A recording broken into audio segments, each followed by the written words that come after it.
Mga kababayan, may isang kaisipan akong nais niyong tandaan. At ito ay ang, kayo ay Pilipino. Kuya, anong masasabi mo sa talumpati ko? Kuya! Ano ba? Kita mo naglalaro yung tao eh. Bad trip.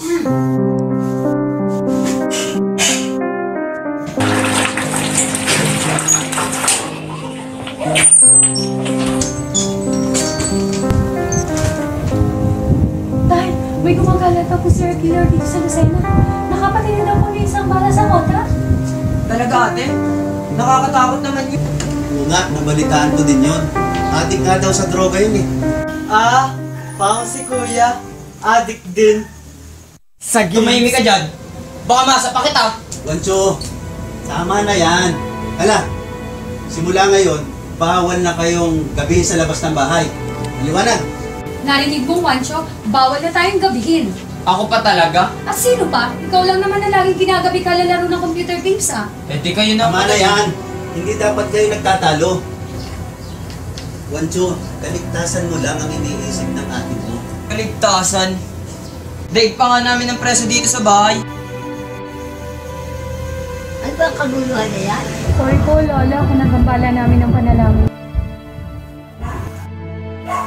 Si Kuya po kasi, ginagawa daw kami preso dito sa bahay. Eh tunay naman ah. Bawal lumabas. Bawal magpagabi. In short, preso. Wancho, siyempre pag-uwi lamang ng bahay, hindi mo pa magawa. Kung nabuhay ka lamang ng panahon ko. Bakit po, Lola? Ano pong meron sa panahon niyo? Hindi ko malilimutan ang araw na yun, bisperas ng Pasko, Desyembre 24, 1941.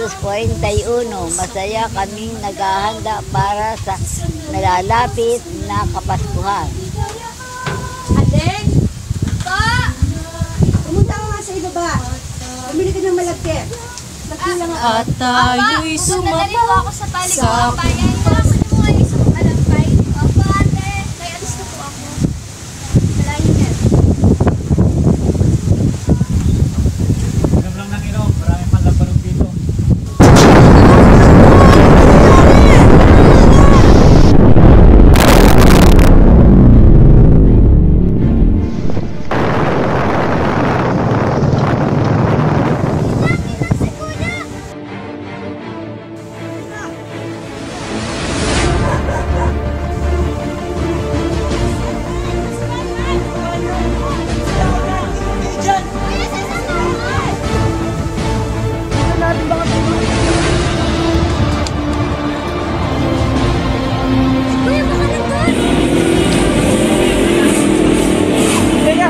Sa palikong bayan! Tara!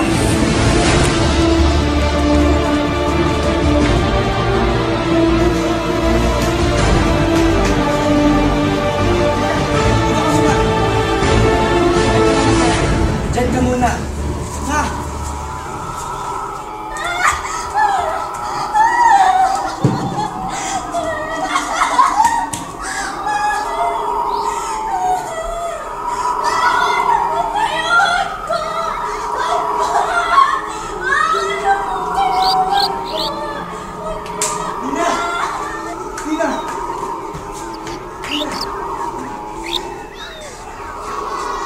Ano nangyari?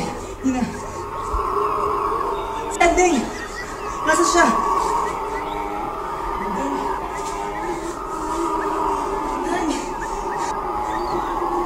Ending! Ending! Ending! Ending! Kitang-kita ko sa aking pinagtataguan kung paano pinuwersa at sinalbahin ng Hapon si Ate Ande at wala akong nagawa. Nagawa namin tumakas hanggang sa narating namin ang tulay ng Malagdungdong.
na, Andeng.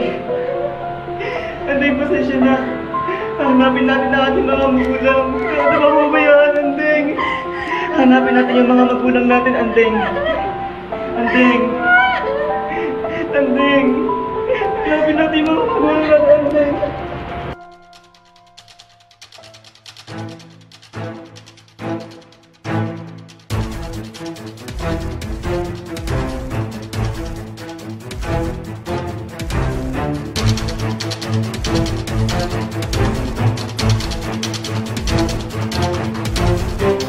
Matataging ang mga mag-anak.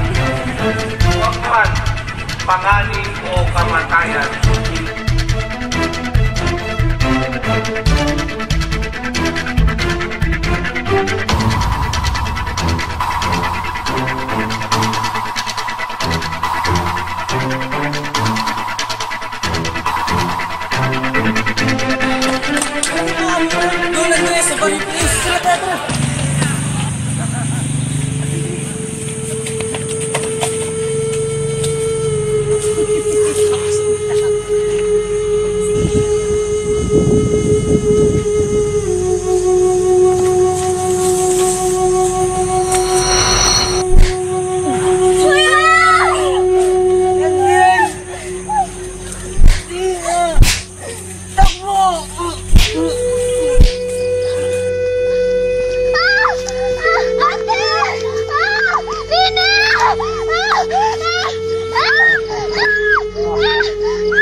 Naranasan ninyo, Lola? Oo, Apo. Karanasang nag-iwan ang malaking pilat sa puso ko.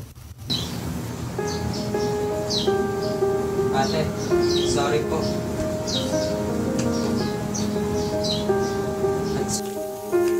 Lola, maraming salamat po.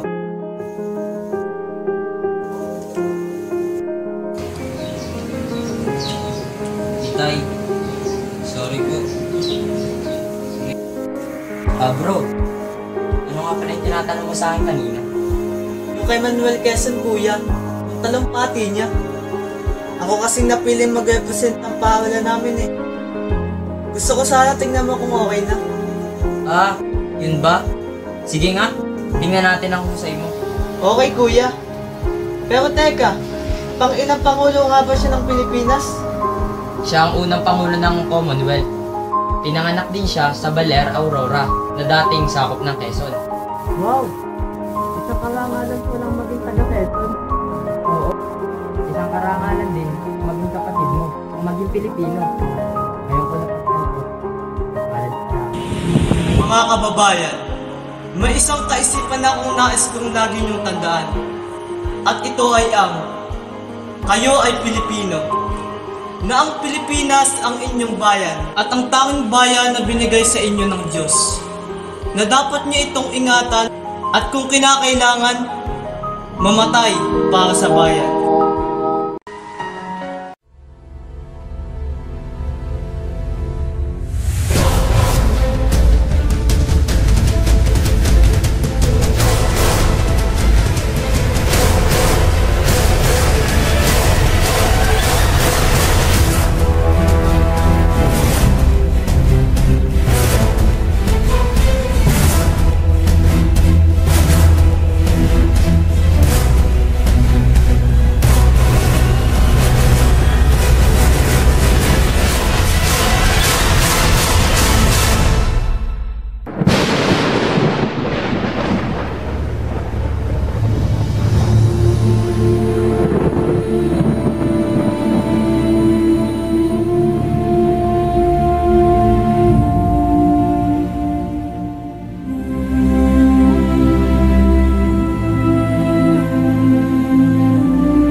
ba muna natin tong pag-usapan? Sa dami-rami na ng ating pinagdaanan, ngayon mo pa ba maiisip ang suko ang lahat ng ating pinagsamahan? Masikip sa damdamin, hinikot ng hangin ang lakas, pinaghihinaan ang wakas. Pwede bang pag-isipan, huwag ka munang lumibar, pagkasakali na ito ay masalba pa. Nung malamig ang gabi, hindi na tulad ng dati. May pag-asa pa ba kung susuko ka na? Larawan mo ba'y lulukutin ko na?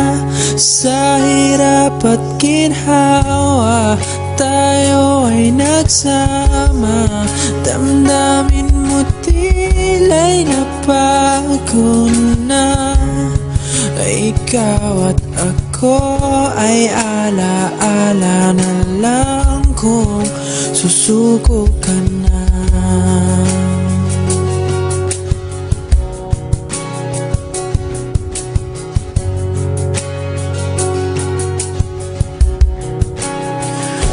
Bawat pangarap natin pinag-usapan, pupunta na lang ba to sa wala?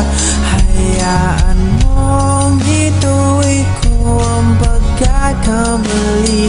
Sa mga oras na to, alam ko ika'y lito.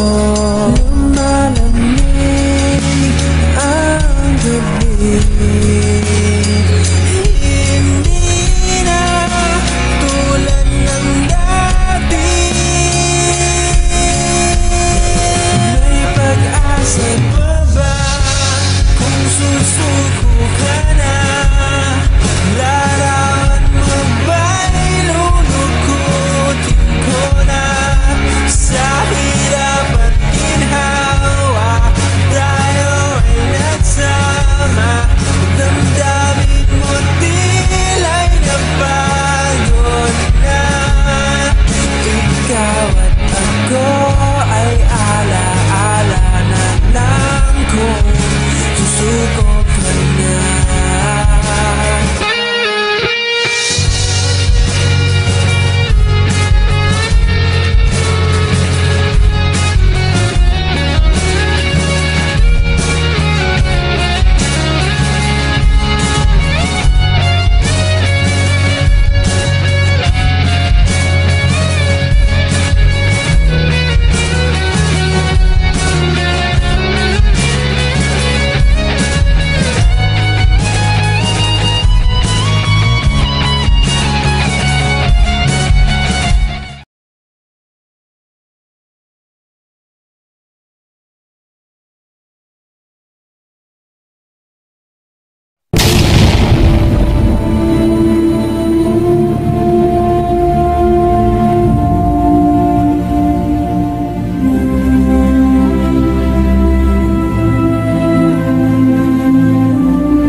Catalina, hagkan mo ang ating supling. Nakikita kong lalaki siyang makisig na Ginoo. Andres ang kanyang magiging pangalan. Andres Bonifacio, Edie Castro. Maligaya ako, mahal. Maraming salamat. Ipinanganak noong ika-30 araw ng Nobyembre, taong 1863, ang munting sanggol sa dako ng Tondo.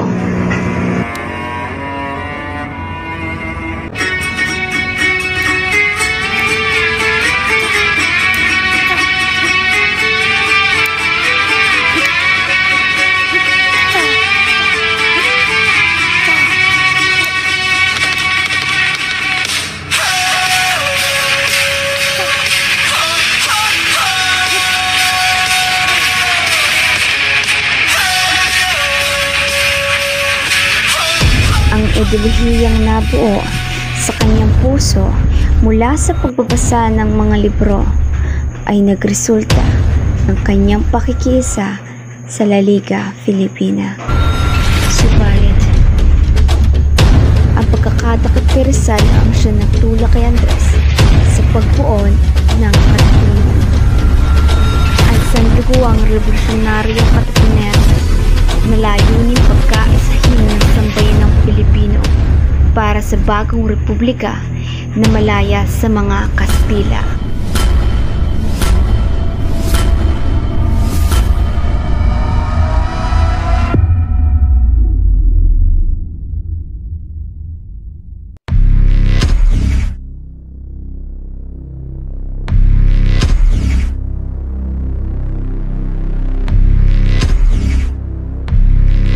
Kataas-taasan, kagalang-galangan, katipunan ng mga anak ng bayan!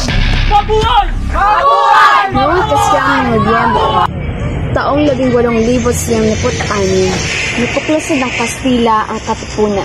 Tinugis ang ating mga katipunero at sila'y napadpad sa lalawigan ng Caloocan.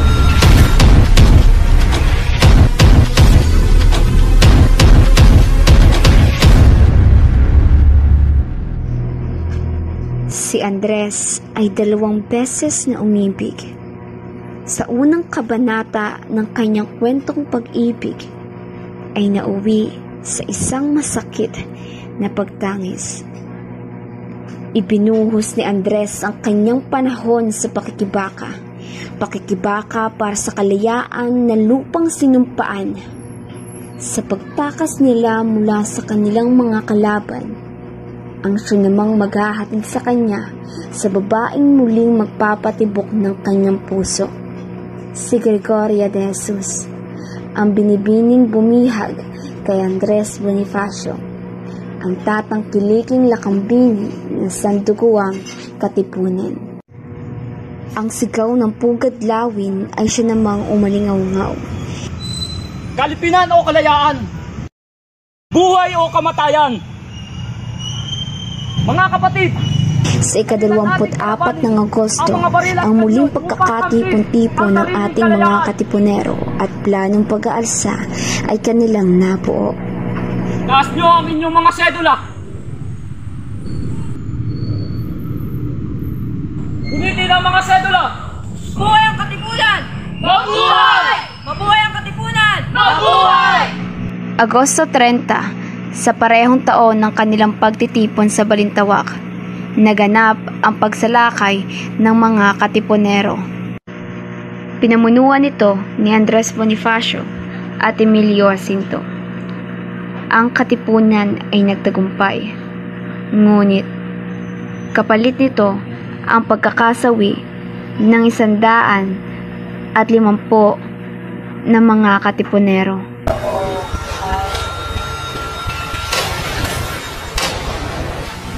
Si Andres Bonifacio, ang ama ng katipunan, kilala bilang Supremo, iniyalay ang kanyang sarili para sa bayan, nakipaglaban sa Kastila para sa kalayaang hangad. Siya ay isa sa daang-daang bayani na hindi natakot mag-alsa at bumuo ng himagsikan para sa ating karapatan. Siya ay ating alalahanin at bigyan ng karangalan.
Diyos ko, maawa po kayo.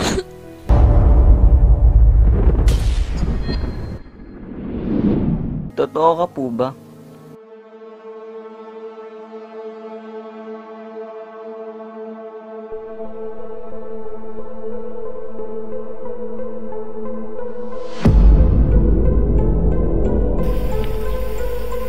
Aring, sorry.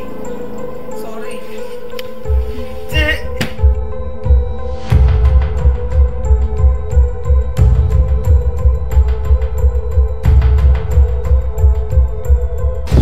Alam ko malilipas natin yan dahil lagi tayo magkasama.